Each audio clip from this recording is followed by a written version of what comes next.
record again. Grassroots America, We the People, has no problem with our department leaders. Our points that we made last week were directed to the elected officials. The department leaders are not elected officials. And in closing a letter like this, it sets up a false narrative.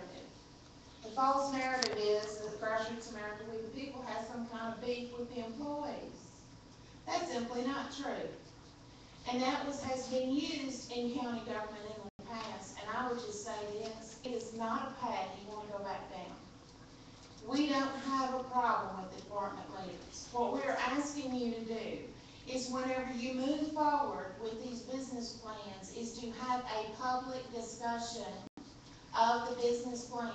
We know what is posted on the website, and we understand that you all are more transparent than other counties are. We get all of that.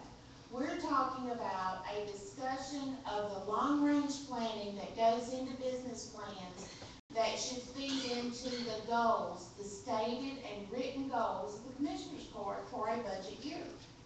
That's what we're talking about, is having a public conversation that the Commissioners Court has with the department leaders so that everybody has an opportunity to understand what the department leaders are trying to accomplish for the county, for the citizens, and how that dovetails with what you're trying to accomplish as the elected officials. That is the point we're making here, is more of a public discussion about business plans and the overall strategic planning for the county. So let me go back to the issue of road and bridge.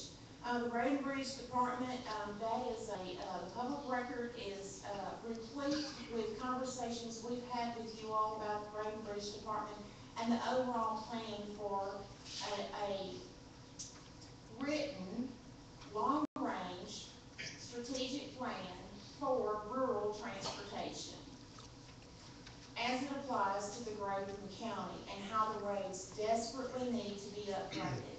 And I understand how expensive it is. Been on your side of the table, I get that. But it is one of those discussions that we're asking you all that when you do it, when you have the planning, that the planning is done in a workshop setting so that the public is able to participate in that and understand what the plan is and where you're headed. Now, as for the reserve fund ratio, we understand the need to be able to have a rainy day fund. We get that.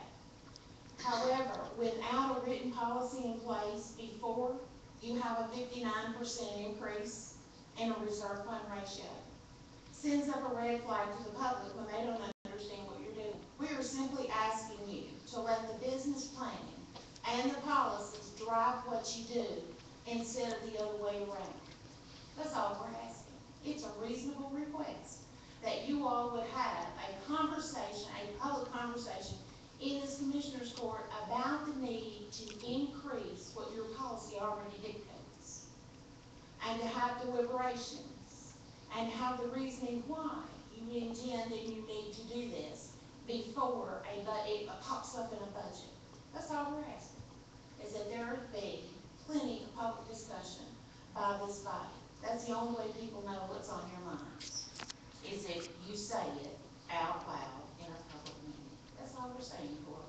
We appreciate your service to the community, and we stand ready to support and help you as we have in the past. And we are excited to see the new jail being about to take off.